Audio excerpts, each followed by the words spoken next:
Wembley Stadium was a highlight of your career. You've said 85,000 of your friends and Paige and John Paul Jones. Amazing. Tell me what that was like from your eyes. Well, from where I was standing, Yeah. it was pretty cool.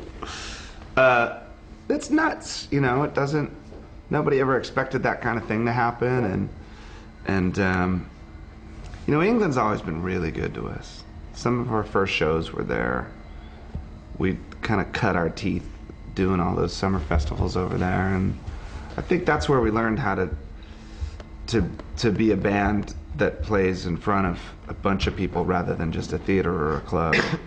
And you know, from the first Reading Festival that we played in 1995 to then the first time we headlined festivals to then going over there, and the first arena we did on our own was there, and then we played Hyde Park 3 or 4 years ago. It's always kind of gone like that in England, and so when we were asked if we wanted to play Wembley Stadium, well, you know, actually the year before that we played the Live Earth benefit, and I think if you've ever been to Wembley, I don't know if anyone has, but you stand in the middle of that stadium and it looks like an optical illusion. It doesn't make sense that something could be that big and you could be inside. It's just so huge, man. It's enormous. It's huge. And it's like built up too. It's just it's the craziest thing. So you just stand there like, what? It's like an illusion. So when we played the Live Earth benefit, we got there and I was nervous. I knew it was going to be on TV to 80 billion people, and we didn't know where we were playing in the show, but I just assumed like, we'll probably be on in the afternoon, you know, because Metallica was playing and Genesis was playing and Madonna was playing, the Beastie Boys were playing, and all Chili Peppers were playing.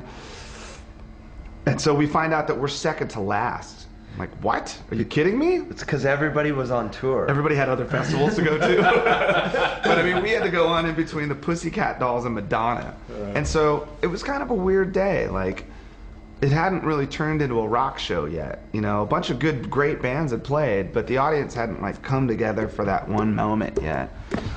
And I think we were lucky because we got that moment right as the sun was going down, and we played Best of You, and the 80,000 people sang along, and I remember thinking, dude, I could do this for a living, man. Like, this could be awesome.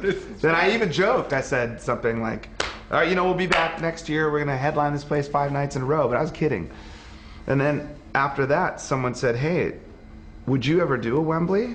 And I thought, well, if people would come, I'd do it, but I don't know. And then we put it on sale, and it sold out real quick. And then we put another one on sale, and then that sold out real quick. So and then that happening right at the end of all of this touring and that album cycle and all that, to really have it sort of end there, it was great, man. So, okay, that's the high. Let's talk about the other side. I'll tell you, the other side was the next festival. What do you mean?